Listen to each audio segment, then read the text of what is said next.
RCF. Thérèse Tarocco, bonjour. Merci de venir jusque dans les studios de RCF sur l'invitation de l'association ADER. Vous êtes cofondatrice de la société Cookie Apps, société récente qui œuvre dans un certain nombre de domaines sur lesquels vous allez pouvoir développer davantage. Déjà, présentez-vous, qui êtes-vous, quelle origine et pourquoi cette création d'entreprise est dans ce créneau bien particulier. Tout d'abord, merci à vous de m'avoir invité. Donc, Cookie Apps, c'est une agence web au départ. Nous avons voulu nous diversifier. Nous avons tout d'abord notre pôle principal qui est la création de sites internet, de référencement, web marketing, gestion des réseaux sociaux. Et ensuite, tout ce qui est applications mobiles, édition et création d'applications mobiles. Donc Cookie Apps au départ, c'était une entreprise que nous avons créée à La Rochelle en mars 2015. On venait de l'étranger puisqu'on avait quitté la France pour quelques années. En arrivant ici, on a donc créé l'entreprise. On a tout de suite voulu travailler sur des secteurs bien précis comme les grands comptes, etc. On a commencé par avoir Alstom, etc. comme client. Ensuite, on a attaqué donc tout ce qui était le développement d'applications mobiles. Donc, on développe des applications mobiles pour nos clients, mais on a aussi développé nos propres applications et on les dit par nous-mêmes. Donc, on a un secteur qui est pour l'enfance, tout ce qui est éducation pour les enfants, et un secteur qui est plutôt dans le monde du vin. D'accord. On va revenir un peu sur les applications, développement d'applications pour les clients. En quoi cela consiste plus précisément? Quelle sorte d'activité? Le client vous passe commande pour un domaine, un secteur bien particulier, pour un développement particulier? Comment ça se passe en règle générale? Alors, ça dépend de la problématique qu'il a. Ça peut être une application mobile qui soit en B2C, par exemple, donc c'est pour le grand public. Ça peut être une application type Uber, type Airbnb, etc. Ou alors des applications spécifiques à des métiers. Là, ça va être par exemple de la gestion de voitures de livraison, de la gestion de stock, etc. Donc tout dépend de la demande du client. Le client, il a une problématique, il vient nous voir, on en parle et on essaie de trouver une solution pour automatiser ou pour lui mettre l'application mobile en place. Pour que l'on comprenne bien, sans citer de nom, bien sûr, est-ce qu'il y a un exemple d'application qui a été développé récemment sur un secteur d'activité, par exemple? Là, actuellement, on est en train de développer une application qui va être en B2C, qui va être destinée plutôt aux grandes villes. Ouais. Et je ne peux pas en parler plus, donc il va faciliter la vie de pas mal de personnes qui ont une voiture. Voilà. D'accord. Okay. On va revenir effectivement au développement, aux applications que vous développez en propre compte, si je puis dire, en tant qu'éditeur. Donc, pour le secteur des enfants, quelles sont les applications pour les enfants, Alors, au niveau de Cookie Apps, on aime bien les jeux par défaut, et j'adore les enfants.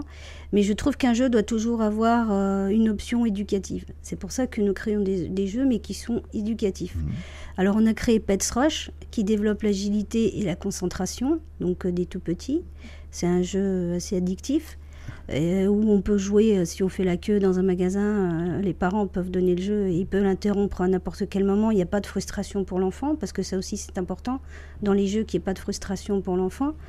On a l'autre jeu qui s'appelle Maddingo, qui lui est un jeu de calcul mental. Donc il va à peu près des enfants de 8-9 ans jusqu'à l'adulte. Pas de limite d'âge, ça dépend à quelle vitesse on calcule. C'est pour développer, faire travailler les neurones, à la réflexion. Pour le calcul mental, c'est plutôt pour faire travailler les neurones, pour acquérir un réflexe mental et qui est répercuté, bien sûr, au jour d'aujourd'hui. On sait que le développement des jeux vidéo, on répercute dans la vie de tous les jours. Les enfants qui jouent sont beaucoup plus agiles, beaucoup plus rapides, etc. D'accord. Donc, 2 applications pour les enfants, il y en a d'autres? Alors après, nous, en prévision, là, on travaille sur 2 autres applications pour les enfants. Donc on a l'alphabet, mais on ne va pas apprendre l'alphabet comme on a l'habitude d'apprendre, toujours B, banane, P, papa. Là, on va apprendre l'alphabet dans des milieux différents. C'est-à-dire, on va apprendre l'alphabet à la ferme, on va apprendre l'alphabet en forêt, on va apprendre l'alphabet à la maison. Et donc, ça permettra à l'enfant d'avoir plusieurs environnements et d'apprendre plusieurs mots Et donc avoir un vocabulaire beaucoup plus évolué en apprenant l'alphabet. Et cela donc sur un support Sur un support, un smartphone, une tablette, sur des supports mobiles. D'accord. Et le deuxième jeu, c'est pour les enfants à partir de 24 mois, où là, on va essayer de les entraîner à la langue anglaise, donc qu'ils aient l'habitude d'entendre parler anglais. Et c'est pas vraiment un jeu, c'est des petites chansons enfantines qu'il va devoir répéter, qui vont être enregistrées, et on va lui dire oui, c'est bien, non, c'est pas bien, et il continue. Voilà, c'est à partir des tout petits, de 24 mois, avec des petits personnages, etc. Que ce soit très ludique, mais qu'en même temps, ils apprennent l'anglais en écoutant des petites chansons. Même si donc le ou les parents ne connaissent pas l'anglais, il n'y a pas de souci, l'appareil lui-même aura l'accent. L'application permettra. Et l'application permettra de parler anglais, et l'enfant aura un bon accent américain ou anglais, ça dépend, et il pourra commencer à s'habituer à l'anglais. Il faut dire aujourd'hui, à la maternelle, il y a beaucoup de maternelles où on commence à apprendre l'anglais, et c'est un support additionnel pour l'enfant.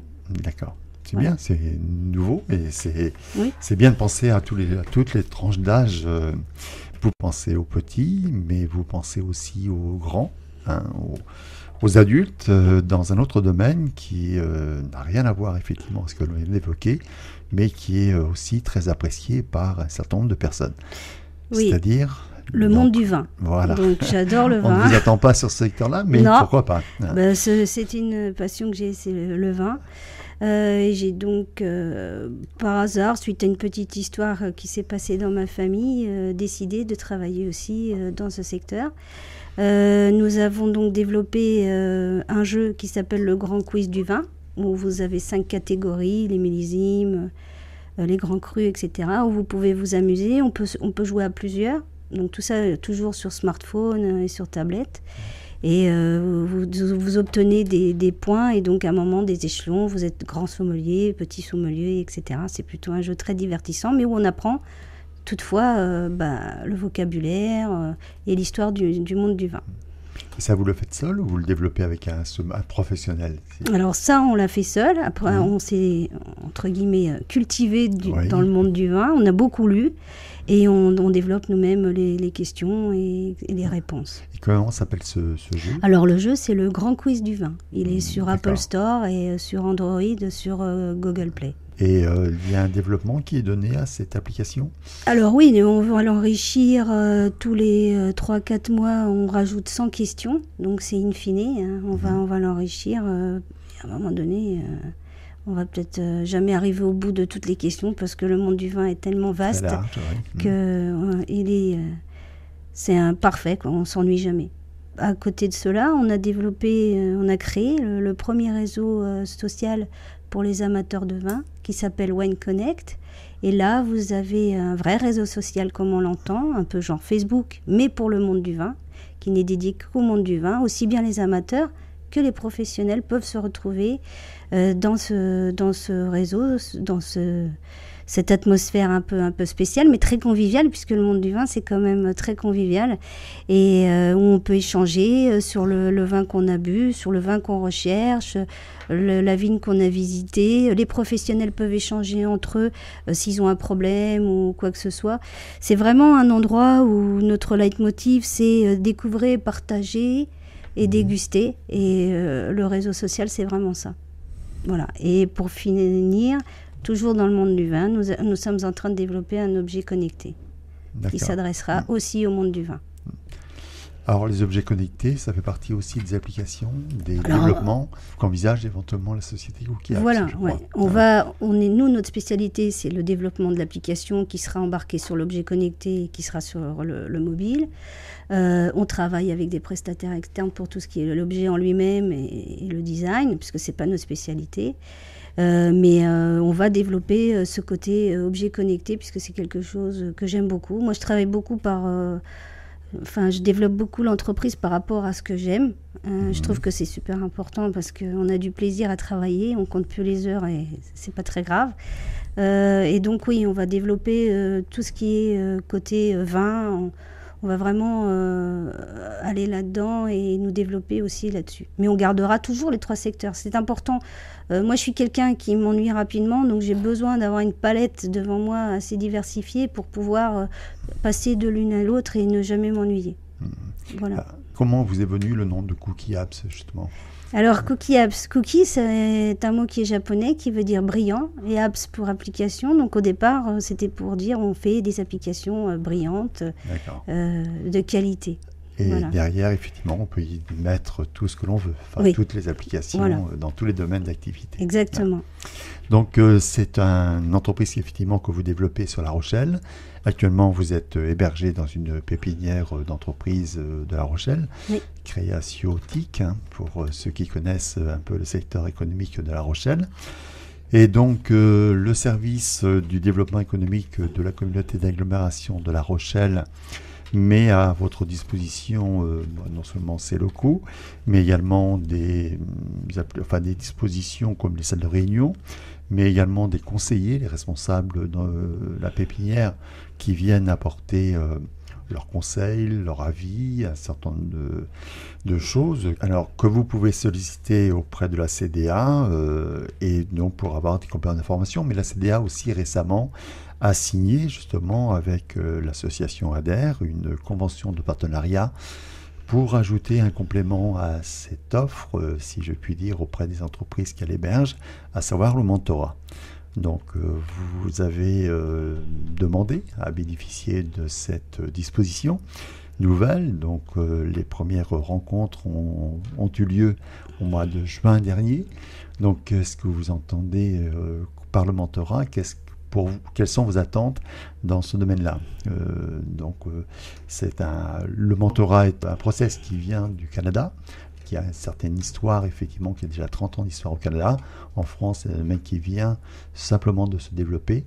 Sur le domaine de La Rochelle, c'est encore assez récent, c'est nouveau, mais vous êtes un certain nombre d'entreprises, vous êtes une dizaine aujourd'hui, effectivement, à avoir déjà sollicité le concours d'un mentor. Donc Thérèse, vous, qu'attendez-vous du mentorat ? Juste une petite aparté, je tenais à dire que le fait que d'être à la pépinière, la CDA, c'est vraiment une grande chance parce qu'on a à disposition des moyens que nous ne pourrions pas avoir si nous étions seuls dans un bureau. Donc ils nous mettent à disposition des coachs, des cabinets de stratégie, etc. Donc c'est vraiment une grande chance. Le mentorat, c'en est encore une autre. Ça nous permet, le mentorat, quand on est chef d'entreprise, en fait, on est un peu seul. Il faut le dire, hein. Surtout quand on est jeune chef d'entreprise. Et à un moment donné, on a l'impression qu'on va exploser. Et le fait d'avoir une personne que l'on voit régulièrement, puisqu'on voit quand même régulièrement la personne, on peut avoir une écoute, on peut se confier des problèmes qu'on a tout en sachant que ça ne va pas être divulgué et qu'il y aura pas que ça reste vraiment entre les deux interlocuteurs. Il vous apporte aussi son réseau, parfois son aide, parfois on est indécis pour prendre des décisions, c'est toujours bon d'avoir un conseil, et après, bien sûr, on fait ce qu'on veut, mais au moins on a eu un conseil, donc un autre avis. C'est un enrichissement, pour moi personnellement, hyper important, parce que ça me donne une aide de plus, donc une possibilité de plus de réussir. Merci, donc merci nous avoir accordé cet entretien. Et puis, pour conclure, on peut dire que le mentorat, vous l'appréciez et que vous incitez fortement de nouveaux chefs d'entreprise à solliciter cette collaboration, dirons-nous, proposée par la communauté, le service du développement économique de la communauté d'agglomération de La Rochelle. Absolument. J'incite tous les jeunes chefs d'entreprise qui sont seuls dans leur bureau et qui ont des tas de problèmes d'avoir accès à ce mentorat. Ils verront, le fait de parler, déjà, ça libère un peu. Donc je rappelle, Thérèse Tarouco, que vous êtes donc à l'origine et cofondatrice de la société Cookie Apps, donc implantée à La Rochelle depuis maintenant 2 ans. ADER vous remercie de votre collaboration. Merci à vous.